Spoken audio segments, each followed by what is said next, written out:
ঢাকা টাঙ্গাইল যমুনার সেতু মহাসড়ক থেকে সরাসরি যুক্ত হচ্ছেন সহকর্মী কামাল হোসেন। কামাল, যানবাহন আর যাত্রীর চাপ কেমন দেখছেন?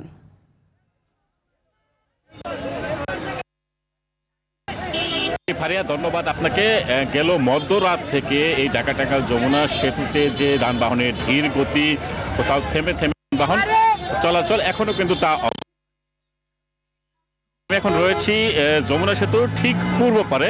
আপনারা দেখতে পাচ্ছেন যে আসলে এখানে যানবাহনগুলো অত্যন্ত ধীর গতিতে চলাচল করছে এবং এটি কিন্তু সেই এলাকা থেকে যমুনা সেতু পূর্ব পার পর্যন্ত একই চিত্র কিন্তু দেখা গেছে। তবে আপনারা দেখতে পাচ্ছেন যে গতকাল একটি বড় ধরনের দুর্ঘটনায় 15 জনের প্রাণহানি ঘটেছে। তারপরেও সেই খোলা ট্রাকে বা বিভিন্ন ধরনের জিনিসপত্র যে রাখা হয়েছে সেই জিনিসপত্রের উপরেই কিন্তু লোকজন তাদের গন্তব্যে যাচ্ছেন অনেকটাই ঝুঁকি নিয়ে।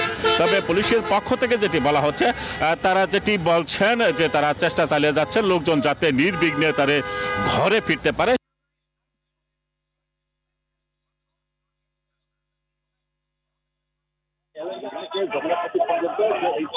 এলাকা থেকে যমুনা সেতু পর্যন্ত যে এই 13.5 কিলোমিটার সড়ক রয়েছে, 13.5 কিলোমিটার সড়কে 4 লেনের কাজ চলমান রয়েছে। তবে দীর্ঘদিন ধরে এই কাজ চলমান থাকার পরেও এখন সময়ের সীমা অতিক্রম হয়েছে, তারপরেও ঠিকাদারি প্রতিষ্ঠান কিন্তু তাদের কাজ শেষ করতে পারেনি। এই 13.5 কিলোমিটারকে কিন্তু এখন পথের কাঁটা হিসেবে দেখা দিয়েছে। আমি যাত্রীদের সাথে কথা বলেছি, তারা যেটি বলছেন যে আসলে এই 13.5 কিলোমিটার যমুনা সেতু পর্যন্ত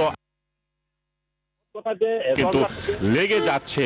মোট কথা যে চন্দ্রা থেকে যে সমস্ত যানবাহন 4 লেনের সুবিধা নিয়ে যমুনা সেতু পূর্ব পার পর্যন্ত আসে, এখানে এসে যে কাজ চলমান থাকায় সেই গতি কিন্তু স্বাভাবিক থাকতে পারে না। এবং এখানে আরেকটি বিষয় আমি জানিয়ে রাখি যে এই পর্যন্ত যমুনা সেতুর উপর এবং সড়কের বিভিন্ন স্থানে প্রায় 30টির মতো দুর্ঘটনা ঘটেছে। তার মানে অনেক যানবাহন কিন্তু বিকল হয়ে গেছে এবং বিকল হওয়ার ফলে যানবাহন চলাচল বন্ধ থাকে এবং এর ফলে যানবাহনের ধীরগতি এবং যানজটের সৃষ্টি হয়। তবে সেতু কর্তৃপক্ষের সাথে আমি কথা বলেছি, এই মুহূর্তে যমুনা সেতুর ঢাকাগামী যে ল্যান্ডটি রয়েছে সেই ঢাকাগামী ল্যান্ডটি কিন্তু বন্ধ রাখা হয়েছে। সেতু কর্তৃপক্ষ যেটি বলছেন, আসলে যানজট যাতে না হয়, যানজট নিরসনে এবং ধীর গতিতে যানবাহন যে চলাচল করছে সেই যানবাহন ধীর গতি যাতে স্বাভাবিক গতিতে ফিরিয়ে আনা যায়, সেই লক্ষ্যে কিন্তু সেতু কর্তৃপক্ষ ঢাকাগামী ল্যান্ডটি বন্ধ রেখে 4টি লেনেই কিন্তু সেই উত্তরাঞ্চলগামী যে সমস্ত যানবাহন রয়েছে সেই যানবাহনগুলো পারাপার করছে।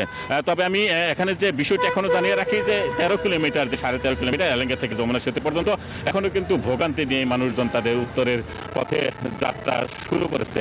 তবে পুলিশ যেটি বলছে, তারা কাজ করে যাচ্ছেন যাতে করে মানুষজন নির্বিঘ্নে তাদের ঘরে ফিরতে। কামাল, আপনাকে অসংখ্য ধন্যবাদ।